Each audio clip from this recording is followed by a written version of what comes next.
കണ്ണൂരിൽ ആത്മഹത്യ ചെയ്ത BLO അനീഷിന്റെ കുടുംബത്തിന്റെ മൊഴി പോലീസ് രേഖപ്പെടുത്തി.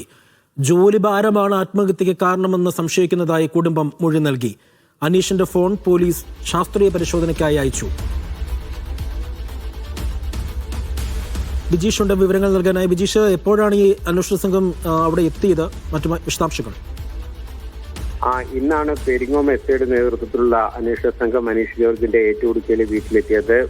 അനീഷ് ജോർജിന്റെ പിതാവ്, അതുപോലെ തന്നെ മാതാവ്, ഭാര്യ ഉൾപ്പെടെയുള്ള ബന്ധുക്കളുടെ മൊഴി ഈ അന്വേഷണ സംഘം രേഖപ്പെടുത്തി എന്നുള്ളതാണ് നമുക്ക് ലഭ്യമായിരിക്കുന്ന വിവരം. ഈ മൊഴികളിൽ ജോലിഭാരമാണ് അനീഷിനെ ആത്മഹത്യയിലേക്ക് നയിച്ചതെന്നുള്ള വിവരങ്ങളാണ് നൽകിയതെന്നുള്ളതാണ് നമുക്ക് അറിയാൻ കഴിയുന്നത്. ഒപ്പം തന്നെ രാഷ്ട്രീയ സമ്മർദ്ദങ്ങളെ കുറിച്ച് മൊഴിയിൽ ഇവരുടെ ആരുടെയും ബന്ധുക്കളുടെ ആരുടെയും മൊഴികളിൽ ഇല്ല എന്നും വിവരം ലഭ്യമാകുന്നുണ്ട്. ഇതിനകത്ത് പോലീസിന്റെ ഭാഗത്തുള്ള ഒരു ഔദ്യോഗിക സ്ഥിരീകരണം ഇതുവരെ ലഭ്യമായിട്ടില്ല. പക്ഷെ മൊഴി എടുത്തു എന്നുള്ള കാര്യം പോലീസും പറയുന്നുണ്ട്.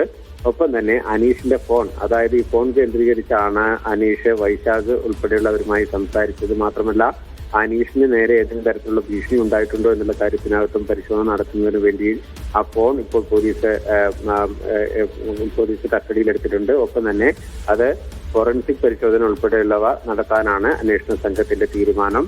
നേരത്തെ ഈ വിഷയവുമായി ബന്ധപ്പെട്ട് മറ്റൊരു വാർത്ത കൂടി നമ്മൾ നൽകിയിരുന്നു. അതായത് അനീഷ് ഉന്നയിച്ച ആക്ഷേപം, അതായത് ആ ഫോൺ സംഭാഷണത്തിൽ നമ്മൾ കേട്ടതാണ്. വൈശാഖ് എന്ന് പറയുന്ന കോൺഗ്രസിന്റെ BLAയുമായി അനീഷ് നടത്തുന്ന ഫോൺ സംഭാഷണത്തിൽ പറയുന്നുണ്ട്, വൈശാഖ് BLOയ്ക്കൊപ്പം SIR പ്രവർത്തനങ്ങളിൽ ഇടപെടുന്നതിൽ മറുവിഭാഗത്തിന് വലിയ എതിർപ്പുണ്ട് എന്നുള്ള കാര്യം പറയുന്നുണ്ട്. അത് സ്ഥിരീകരിക്കുന്ന തരത്തിലുള്ള ഒരു കത്ത് അവിടുത്തെ കോൺഗ്രസ് BLA ജില്ലാ കളക്ടർക്ക് അയച്ചതിന്റെ രേഖകൾ നമ്മൾ രാവിലെ കൊടുത്തിരുന്നു. ഇപ്പോൾ പോലീസ് അതിന്റെ അന്വേഷണം ഊർജിതമാക്കുന്നതിന്റെ വിവരങ്ങളാണ് പുറത്തു വരുന്നത്.